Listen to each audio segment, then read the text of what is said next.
Everyone agrees that William Shakespeare is one of the best writers of plays and poems in the whole wide world.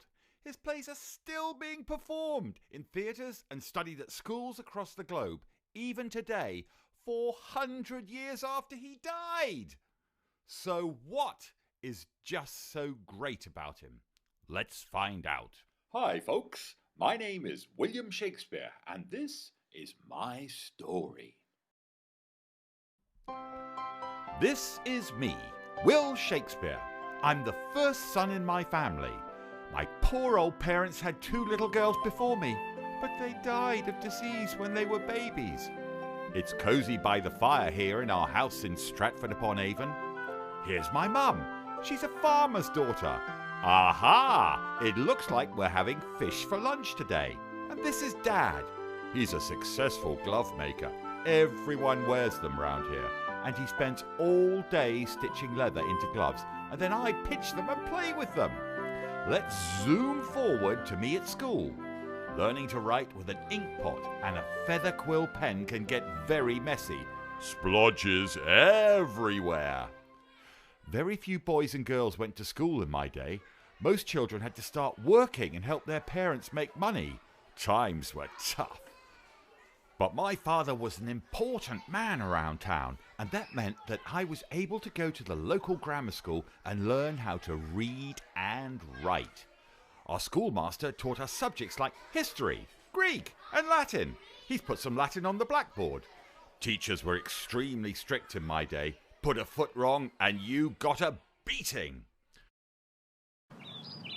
What I really like most of all is plays, acting, theatre, writing, that sort of stuff. I had tons of ink and loads of sharp quill pens. The paper you have today wasn't around when I was writing. Parchment was the best thing to scribble on. And don't forget, I didn't have any electricity either.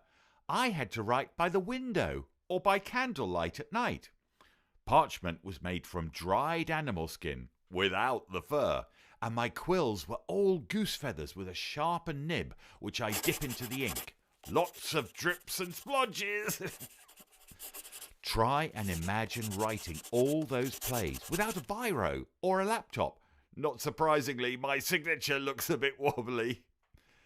It was tough work, but if you practice, you get good at it. Here's a page of mine. You can see I signed my name on the bottom of the page. When I was 18, I got married to Anne Hathaway. She was a farmer's daughter like my mother, and we had a daughter called Susanna, followed by twins called Judith and Hamnet. It was a busy household, but you know, don't you, what I spend most of my time doing? Writing! I had so many ideas pouring out of my head that I just had to write them all down.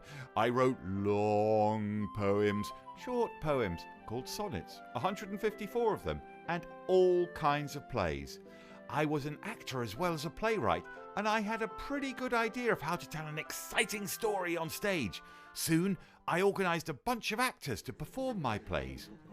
We got together, a group of us called the Chamberlain's Men, and the actors would learn the lines as fast as I could write them, and then we put the plays on the stage. Girls weren't allowed to be actors, so all the girl parts had to be played by boys.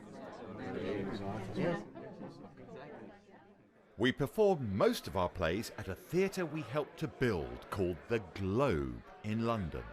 What was the Globe like? Well, for one thing, it was pretty big. Around 3,000 people could fit inside it, and it had an open roof, so when it rained, the standing people got wet.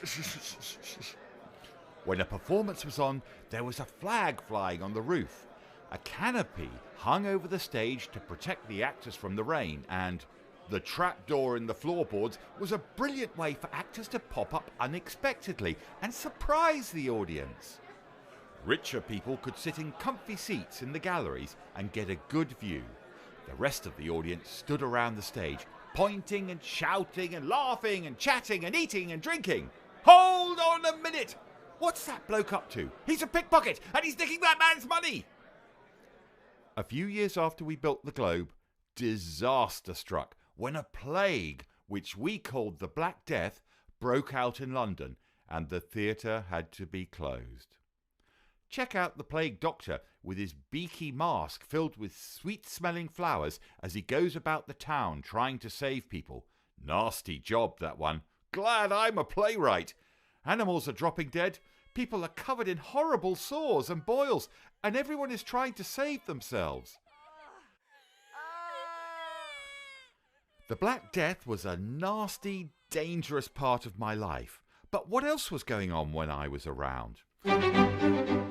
Red-headed Queen Elizabeth I was on the throne of England.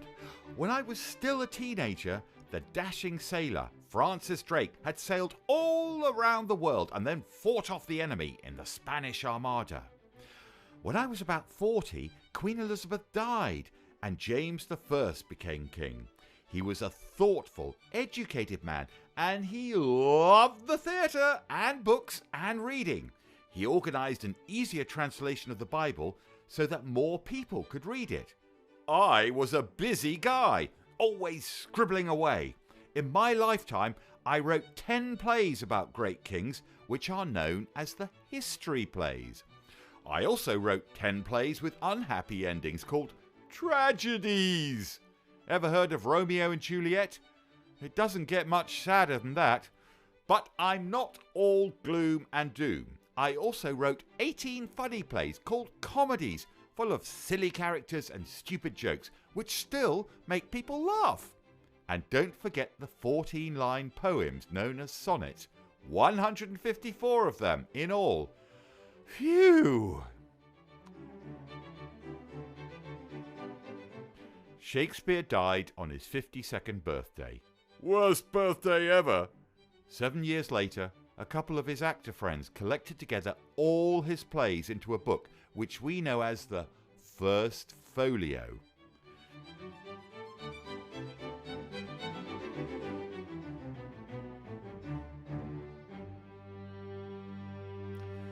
If you've ever said, "Good riddance," to someone, or listened to a ref talk about fair play, if you've heard about someone who's got a heart of gold, or used the expression, "love is blind," well, you're quoting exactly what he wrote more than 400 years ago.